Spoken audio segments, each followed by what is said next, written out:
अब खबर नीट और यूजी से जुड़ी हुई इसकी गड़बड़ी को लेकर दायर याचिकाओं पर अब से थोड़ी ही देर में सुप्रीम कोर्ट में अहम सुनवाई होगी। इस बीच सीबीआई ने कोर्ट में नीट पेपर लीक केस में अब तक हुई जांच की रिपोर्ट सौंप दी है।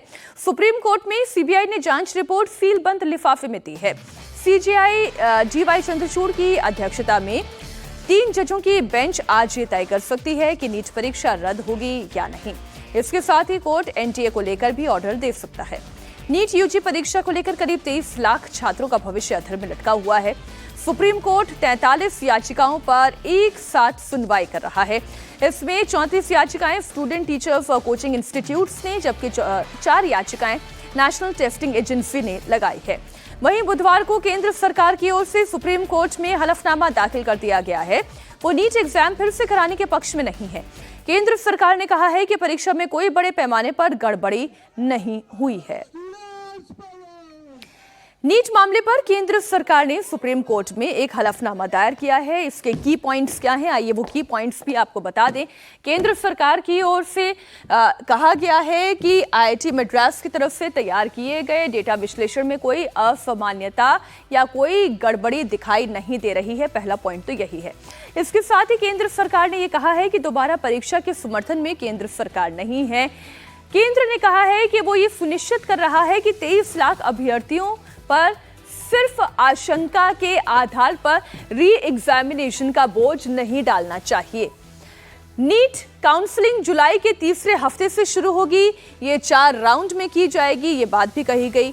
सरकार ने कहा है कि अगर किसी कैंडिडेट को परीक्षा में कोई फायदा मिला होगा तो उसकी काउंसलिंग किसी भी राउंड में कैंसिल की जा सकती है या फिर उसका चयन भी रद्द किया जा सकता है।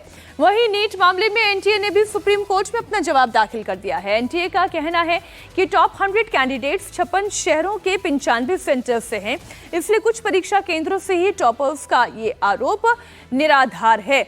एनटीए ने कहा है कि नीट यूजी का जो पेपर है, ये देखिए, नीट यूजी का जो पेपर है सभी राज्यों में लीक नहीं हुआ है, इसलिए नीट यूजी का पेपर रद्द नहीं किया जाना चाहिए। गोधरा और पटना के कुछ केंद्रों पर मिसकंडक्ट के बारे में पता चला है, इसने पूरी परीक्षा की पवित्रता को प्रभावित नहीं किया है। यानी कि 2 सेंटर में गड़बड़ी की वजह से आप सभी राज्यों के सभी सेंटर्स को दोषी नहीं ठहरा सकते, ना उसके ऊपर ये गाज गिरा सकते हैं या फिर बच्चों के ऊपर कोई बोझ डाल सकते हैं कि उनका भी री एग्जामिनेशन हो। हमारे सहयोगी कुमार सोनू इस वक्त लाइव जुड़ गए हैं। पेपर लीक मामले को लेकर केंद्र सरकार और एनटीए का रुख इस मामले में तो लगभग एक जैसा दिखाई दे रहा है कि ये दोनों ही री एग्जामिनेशन से बचना चाह रहे हैं। वो ये कह रहे हैं कि इतनी बड़ी संख्या में छात्रों पर री एग्जामिनेशन का बोझ नहीं डालना चाहिए।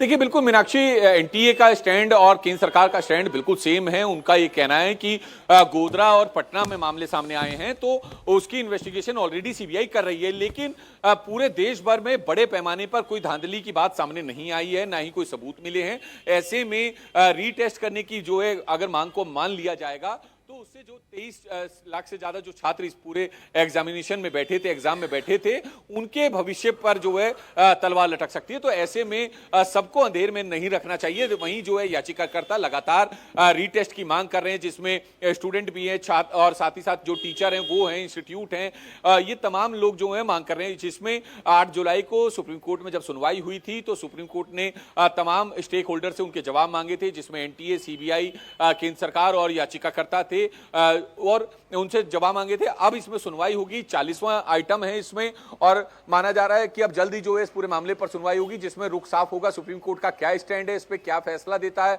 या फिर आगे की कोई तारीख मिलती है, ये तमाम है। लेकिन याचिकाकर्ता और जो केंद्र सरकार और एनटीए वो अपने रुख पर कायम है। एनटीए और केंद्र सरकार का साफ तौर पर कहना है। लेकिन कुमार, इससे लेकर क्या कोई मैकेनिज्म एनटीए तैयार कर रहा है कि छात्र मेरिटोरियस थे या नहीं थे, या किसी धांधली का उनको फायदा मिला है या नहीं मिला है, ये ट्रेसिंग कैसे की जाएगी? क्योंकि गोधरा और पटना में तो जांच हो रही है, लेकिन बाकी जगहों पर कोई अनियमितता नहीं हुई है, ये कैसे पता चला जाएगा? देखिए बिल्कुल इसके लिए दो जो एक तो सेंट्रल एजेंसी है सीबीआई, वो इस पूरे मामले की इन्वेस्टिगेशन कर रही है। वहीं केंद्र सरकार ने मद्रास आईआईटी से भी जो है इस मामले में मदद ली थी, जिसमें केंद्र सरकार की तरफ से ये कहा गया कि जो विश्लेषण रिपोर्ट है वो बिल्कुल ठीक आई है। मद्रास आईआईटी ने भी माना है कि बड़े पैमाने पर कोई धांधली नहीं हुई। वहीं सीबीआई ने भी जो है इस पूरे मामले पर अपना जवाब जो है कोर्ट में दाखिल किया है। सीबीआई इंडिविजुअली इस पूरे मामले में जांच कर रही है। तमाम जो जहां जहां ये धांधली की बात सामने आई थी, चाहे वो गुजरात हो चाहे वो बिहार हो, वहां से एफआईआर को टेक ओवर किया गया है। उसके बाद आगे की पूरे की मामले की जो इन्वेस्टिगेशन है वो सीबीआई ने टेक ओवर कर ली। फिलहाल स्टेक होल्डर्स ने अपने जवाब दाखिल किए हैं। वहीं एनटीए और केंद्र सरकार ने इस पूरे मामले पर एफिडेविट दाखिल किया है, जिसमें कोर्ट में साफ तौर पर कहा है कि क्योंकि मामला बड़ा नहीं है, एक शहर के लेवल पर तक ही सीमित है, तो ऐसे में नेशनल लेवल पर इसको पूरा रीटेस्ट कराना ये कहीं ना कहीं जो है एनटीए की साख पर भी सवाल उठाता है। साथ ही साथ जो नीट यूजी के जिन जिन छात्रों ने एग्जाम दिए थे उनके भविष्य पर भी जो है कहीं ना कहीं तलवार लटक सकती है। तो ऐसे में सरकार ने कहा कि अगर काउंसलिंग के दौरान भी अगर किसी छात्र पर संदेह हुआ या कोई आरोप सिद्ध हुआ या फिर कोई सबूत मिले तो उसे काउंसलिंग के दौरान भी ठीक कुमार, आप लगातार नजर बनाए रखिएगा, हम आपसे आगे भी अपडेट लेते रहेंगे। सीजेआई चंद्रचूड़ की बेंच बैठ चुकी है, जल्द इस मामले पर सुनवाई शुरू होगी। सीजेआई चंद्रचूड़ की बेंच ने 8 जुलाई को नीट पेपर लीक मामले की सुनवाई की थी और कोर्ट ने 10 जुलाई की शाम 5 बजे तक एनटीए को गड़बड़ी से फायदा उठाने वाले कैंडिडेट्स की जानकारी देने का आदेश दिया था। 8 जुलाई को मामले पर सुनवाई करते हुए सुप्रीम कोर्ट ने सख्त टिप्पणी की थी।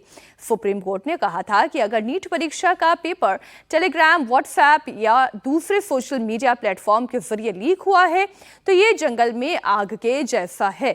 सुप्रीम कोर्ट ने सुनवाई करते हुए कहा था कि अगर परीक्षा की पवित्रता प्रभावित हुई है और सोशल मीडिया पर पेपर को डिस्ट्रीब्यूट किया गया है और दोषियों की पहचान नहीं की जा सकी है तो नीट परीक्षा का आदेश दोबारा दिया जा सकता है। कोर्ट ने यह भी कहा है कि पेपर लीक का प्रभाव कितना था, इसी आधार पर दोबारा परीक्षा करवाने का फैसला लिया जाएगा। नीट मामले में एक और सुनवाई जारी है तो वहीं दूसरी तरफ ताबड़तोड़ एक्शन भी चल रहा है। सीबीआई ने इस मामले में पड़ताल में लगातार जुटी हुई है।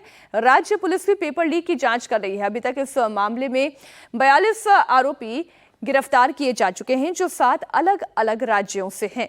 बिहार से 17 आरोपी, झारखंड से 11, गुजरात से 6, पश्चिम बंगाल से 4, महाराष्ट्र से 2 और राजस्थान और उत्तराखंड से एक गिरफ्तारी अभी तक इस मामले में हुई है।